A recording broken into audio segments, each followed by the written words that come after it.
Joining us now on the Deseret First Credit Union hotline is the man who will call the game tomorrow, ESPN play-by-play voice Kevin Brown with us. Kevin, welcome to BYU Sports Nation. Spencer, Jerem, thank you for having me. Can I answer the question of the day? Please do. I'm picking 18.1. 18.1 points for BYU to beat Northern Illinois.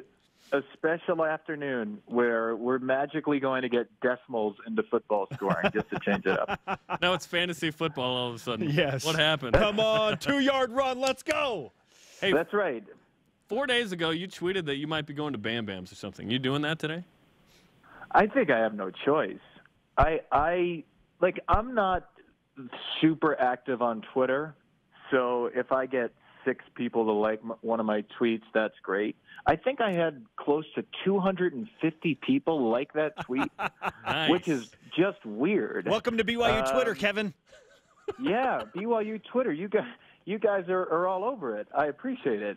So I think I have to go. There was one person who tweeted at me that said a couple of barbecue spots were better, but everyone else that responded praised Bam Bam. So Andre Ware is doing the game with me. Andre is from Texas, obviously. Oh, He yeah. played for Houston. He lives in Houston.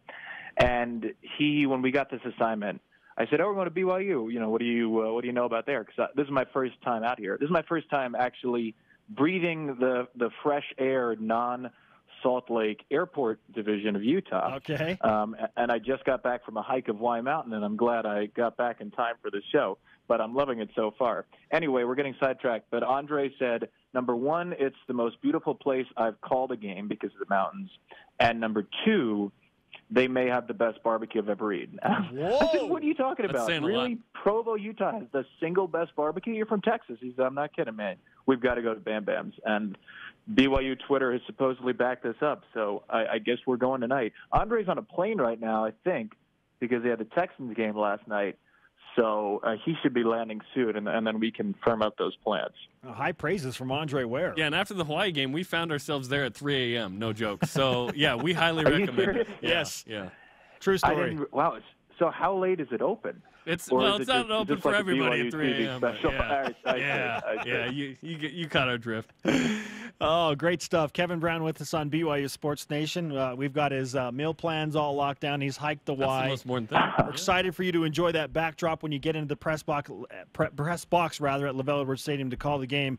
And we anticipate a very interesting matchup. A couple of 4-3 teams. They're both coming off byes, and they both put up respectable offensive performances in their most recent games.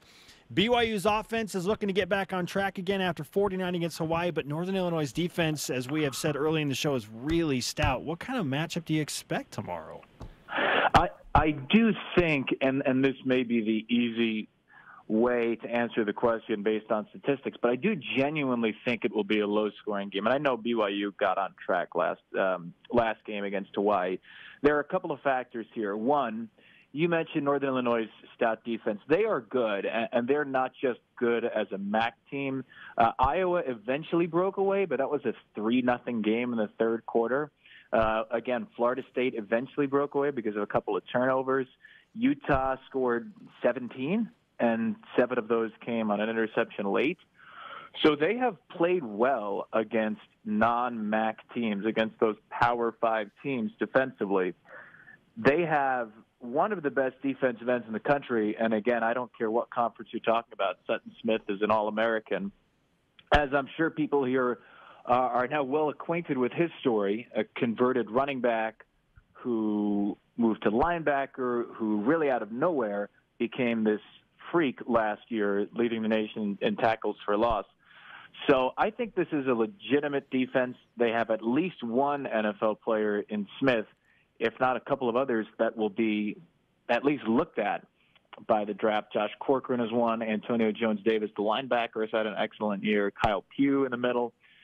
So they're good. I don't think BYU is going to score 49 again. It seems to me that they have figured some things out, and I love the identity with which they operated 2 weeks ago.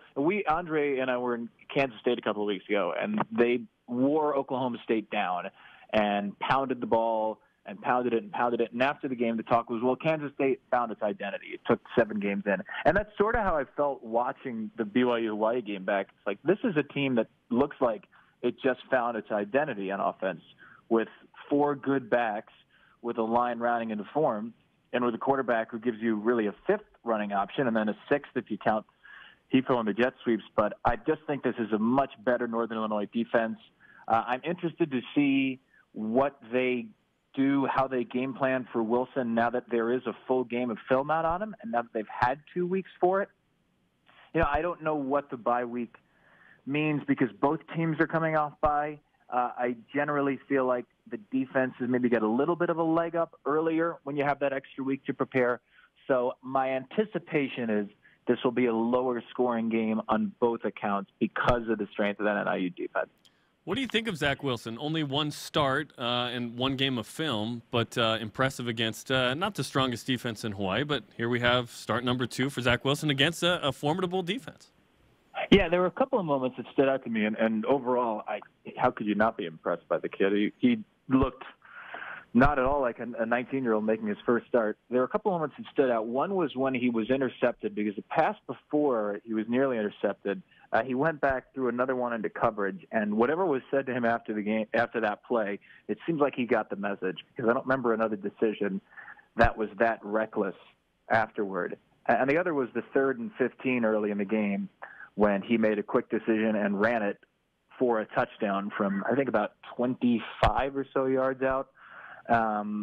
I just was impressed with how quick his decisions were, how efficient he was for most of the game, how he recovered from those couple of bad passes.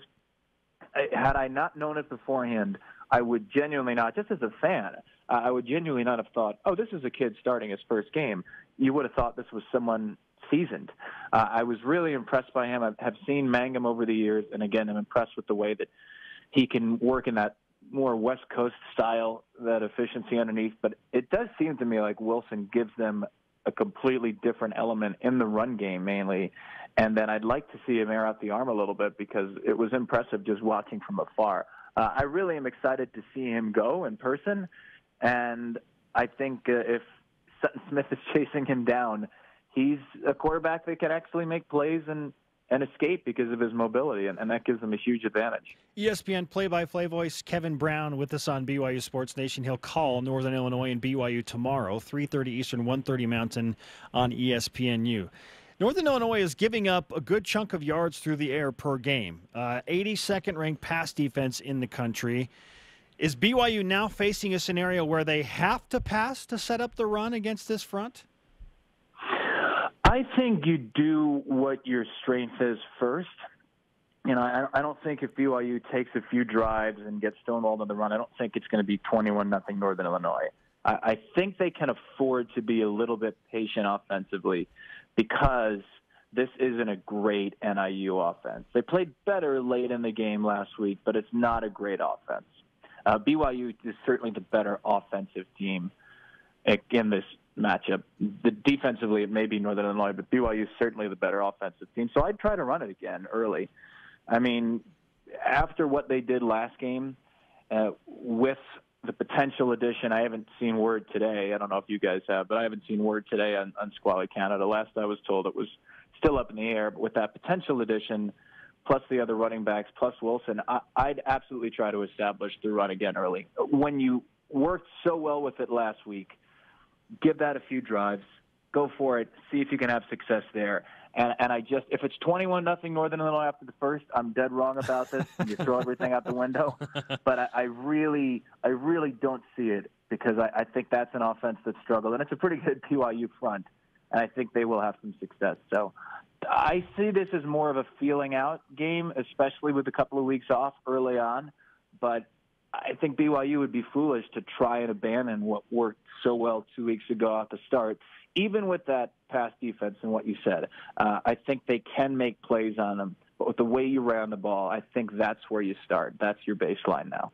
In losses, BYU is running for 55 a game and wins 204. So that number will probably indicate whether BYU wins or not. But both of these teams have played a ton of freshmen. 24 for Northern Illinois, 25 for BYU. Do you expect several freshmen to have an impact on this contest? Boy, I'd be surprised if they didn't, right? I mean, that's what worked 2 weeks ago. What is it? 6 freshmen started on offense for BYU 2 weeks ago, and only Minnesota in the research that some of the folks at ESPN got, only Minnesota started more freshmen on offense in a game this year. Wow. BYU is about the last team in the country I would expect to do that coming into the year, to start 6 freshmen in a game on offense. But here we are, and it worked. Why not? I've seen, actually, having done the high school package for ESPN the last 2 years, I've had the benefit to see some of these kids. And Gunnar Romney and Dax Milne, I saw the last couple of years in this postseason high school showcase, because their schools, Chandler High School, Arizona, and then Bingham High School, were obviously powers. So I recall those two, and Romney in particular being a very high recruit. And it seems like he's rounding in form now, and Milne is starting to get a little more time, and these freshman wide receivers are starting to take over. So, yeah, roll with what works. This is a cliche that every coach says, where you get this deep into the season. They say, well, they're not freshmen anymore. They've had a whole year. They've had 8 games, whatever it is. It's a cliche, but it's true. You know, these guys have been on campus for a while. Some of them have been here for 8 months now. And it feels like they're all rounding into form collectively, the young backs, the young receivers, and now the young quarterback. I would keep rolling with the talent and have faith in that. Kevin, we wish you fabulous barbecue, some great sights tomorrow from LaVell Edwards Stadium, and an enjoyable call with Andre Ware. We look forward to it. Where else should I go to eat, by the way? And thank you guys. What should be lunch today? We're a huge fan of J-Dog's. It's a hot dog place. It's awesome. You know what? My wedding photographer went here randomly, and she just texted me before I got on this call.